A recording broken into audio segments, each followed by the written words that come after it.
Assalamualaikum warahmatullahi wabarakatuh. Terima kasih Ibu Menkyu, terima kasih Bapak Mendagri untuk kehadirannya hari ini. Pertama ingin saya ucapkan bahwa sebenarnya kebijakan-kebijakan hari ini tidak akan bisa tercapai tanpa dukungan penuh dari Ibu Menkyu sama Pak Mendagri. Jadi ini benar-benar salah satu produk kerjasama atau gotong royong antara 3 kementerian ini untuk bisa menciptakan kebijakannya. Jadi terima kasih Bapak dan Ibu untuk dukungannya untuk bisa mencapai kebijakan hari ini. Terima kasih teman-teman media juga sudah hadir. Mungkin sedikit rekap seperti yang Bapak Ibu ketahui, apapun perubahan kebijakan di Kemendikbud sekarang ada episodenya ya. Jadi kalau episode 1 kemarin adalah yang asesmen merdeka, temanya yaitu UN, USBN, zonasi dan RPP, itu episode 1. Episode 2 adalah temanya kampus merdeka, itu mengenai buka prodi baru, akreditasi, SKS yang dimerdekakan, yang di luar kampus, dan juga PTNBH, itu episode 2. Hari ini jadi kita ada di episode ketiga. Episode ketiga topiknya adalah BOS ya, BOS. BOS itu sebenarnya uang pendanaan untuk sekolah yang digunakan untuk berbagai macam administrasi sekolah, alat-alat pembelajaran, bahkan pembayaran honor. Jadi dari sinilah guru honorer itu dibiayai, pengembangan perpustakaan, sarana, prasarana, tenaga pendidik dan lain-lain. Nah, jadinya sebenarnya di luar BOS itu yang nggak ada di sini yang besar itu contohnya adalah gaji guru PNS itu melalui DAU ya, sekedar untuk pengenalan aja, itulah perbedaannya kenapa dana BOS dan dana-dana yang lain.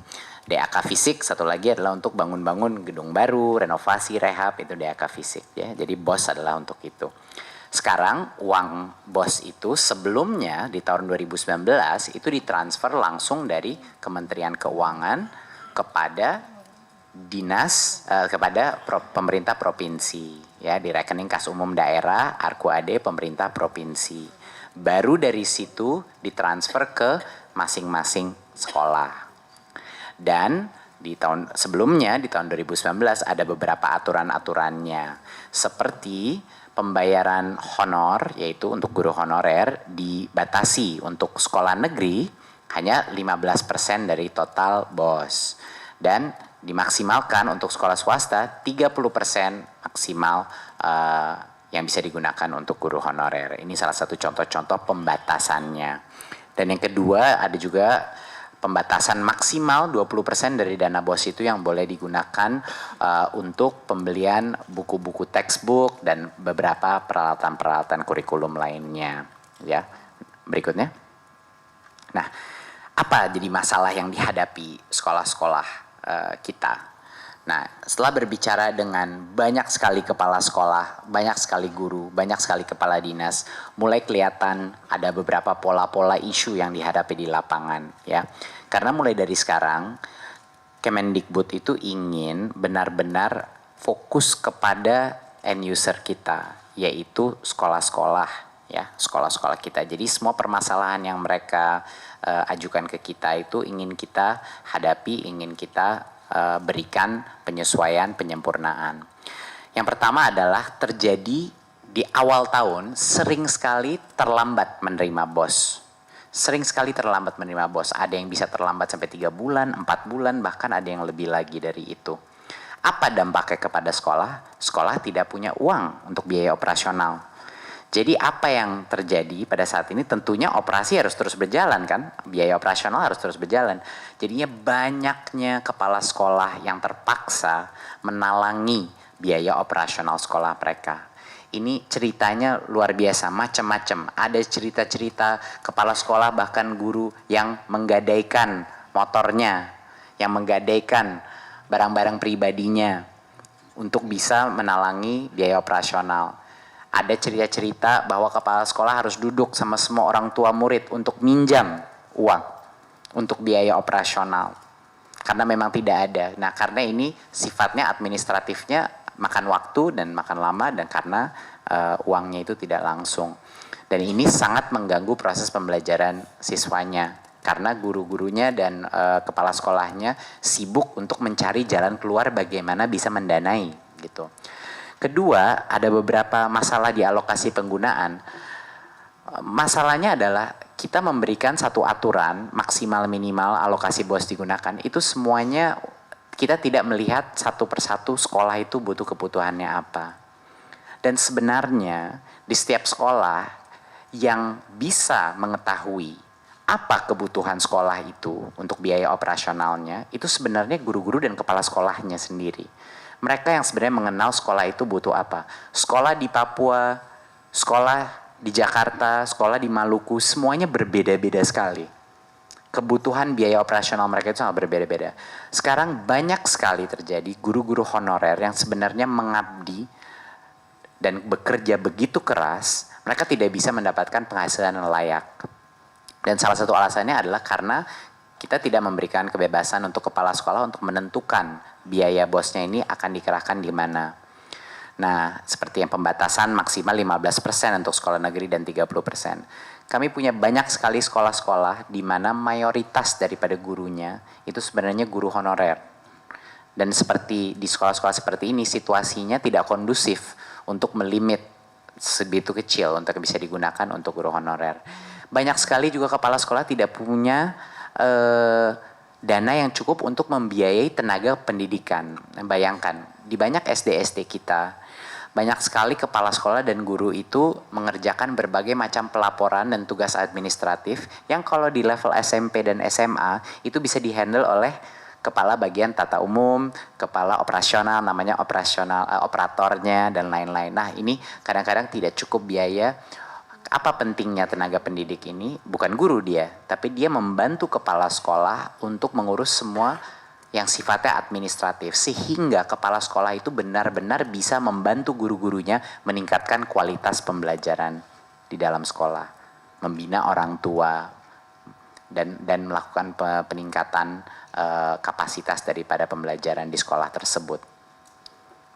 Jadi kita ada 4 perbaikan, ya, 4 penyempurnaan mengenai dana BOS di tahun 2020 yang akan segera dilakukan melalui berbagai macam permen baik dari Kemendikbud maupun juga Kemenq dan Kemdagri. Ya, kita masuk satu persatu. Seperti yang tadi Ibu SMI bilang bahwa penyaluran BOS itu langsung sekarang ke rekening sekolah. Ya, jadi kita akan melakukan transfer secara langsung dari Kemenq langsung ke rekening sekolah. Yang tadinya 4 kali setahun kita ganti menjadi 3 kali setahun, sehingga lebih simple, lebih sederhana.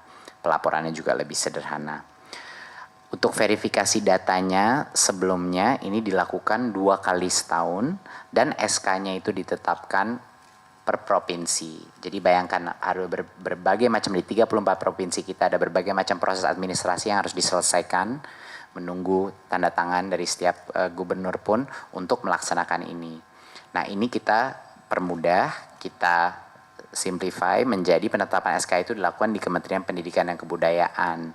Namun datanya memang datang dari provinsi maupun kabupaten dan kota lewat platform Dapodik kita, ya, yang sudah online. Jadinya setiap tahun setiap dinas pendidikan baik di provinsi maupun di daerah kabupaten dan ibu kota ada 1 kali per tahun, yaitu deadline tanggal 31 Agustus untuk memperbaiki data di Dapodiknya. Tapi setelah tanggal itu yang akan digunakan untuk Kementerian Pendidikan Kebudayaan sebagai data finalnya. Jadi cuma sekali ini harus dilakukan, ya. Jadi ini mempercepat proses penerimaan, harapan ke depannya nggak telat lagi diterimanya, dan harapannya adalah mengurangi juga beban administrasi sekolahnya. Karena sekarang transfernya semakin sedikit, proses verifikasinya hanya sekali dalam setahun. Berikutnya. Nah, untuk penggunaan BOS-nya juga diberikan fleksibilitas, ya. Bagaimana kita ingin memberikan kemerdekaan kepada kepala sekolah dan kepada sekolah-sekolah kita untuk menjadi lebih baik kalau kepala sekolahnya tidak diberdayakan untuk memberikan atau menggunakan anggarannya sesuai kebutuhan sekolah itu. Seperti yang saya bilang kemarin, kebutuhan setiap sekolah itu sangat berbeda dari satu sekolah ke lainnya. Jadi yang semua restriksi-restriksi sebelumnya itu kita sederhanakan. Untuk 2020 hanya ada satu constraint, satu limit ya, yaitu maksimal 50% daripada dana BOS, itulah maksimal 50% yang boleh digunakan untuk pembiayaan guru honorer. Ya, ini adalah langkah pertama Kementerian Pendidikan dan Kebudayaan untuk membantu menyejahterakan guru-guru honorer yang memang layak mendapatkan upah yang lebih layak, yang berkinerja dengan baik. Dan satu-satunya orang yang mengetahui siapa guru-guru honorer yang benar-benar mengabdi itu adalah kepala sekolah. Jadi kita berikan kewenangan ini, kita berikan otonomi bagi kepala sekolah untuk menentukan. Jadi yang tadinya cuma 15% daripada dana BOS bisa digunakan, sekarang naik menjadi maksimal 50%. Ini juga memberikan kebebasan menggunakan dalam 50% ini bisa untuk tenaga pendidik seperti membiayai operator bagi kepala sekolahnya agar kepala sekolahnya bisa benar-benar berfungsi sebagai pemimpin pembelajaran, bukan pemimpin operasional sekolah. Ya, ini juga penting. Dalam 50% itu bisa dia gunakan. Ya, yang tadinya juga ada pembatasan maksimal cuma 20% untuk buku teks dan non-teks seperti alat multimedia, sekarang itu diberikan kewenangannya, otonominya kepada kepala sekolah, tidak ada limitnya. Jadi satu-satunya limit ini adalah maksimal dari persentase dana BOS yang boleh digunakan untuk guru honorer dan tenaga pendidik, itu yang ditingkatkan sampai 50%. Dari luar itu adalah kewenangannya kepala sekolah.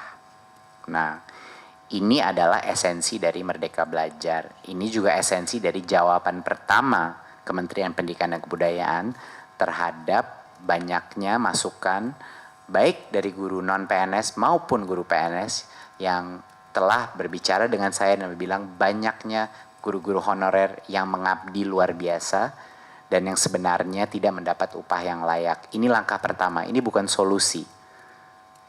Tapi ini adalah paling tidak langkah pertama untuk meningkatkan kesejahteraan guru honorer. Ya, next.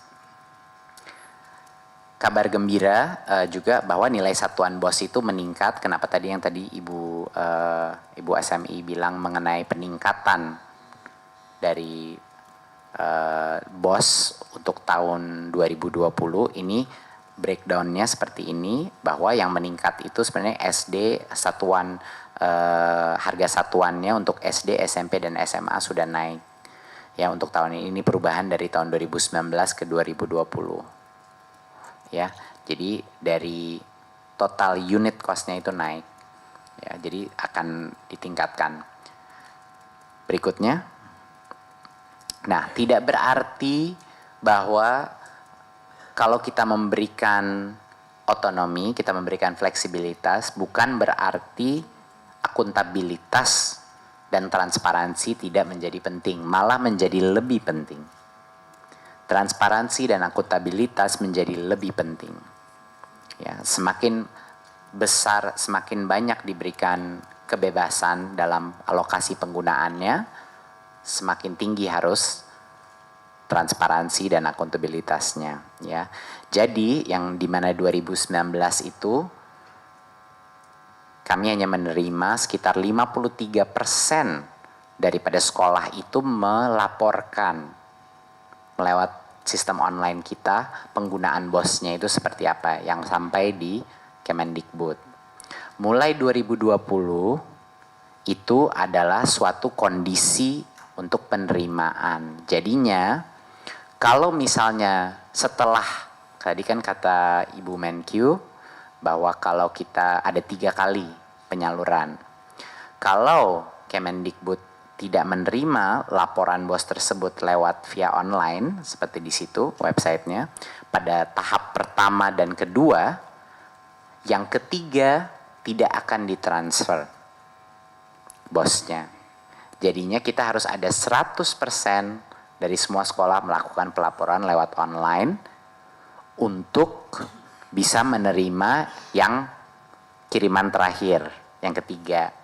Ya, ini aturan yang kami perketat sehingga yang tadinya 53% saja yang melapor, kita ingin angka itu sampai 100%. Sekolah pun, masing-masing sekolah harus mempublikasikan penerimaan dan penggunaan dana itu di papan informasi sekolah yang mudah diakses oleh masyarakat.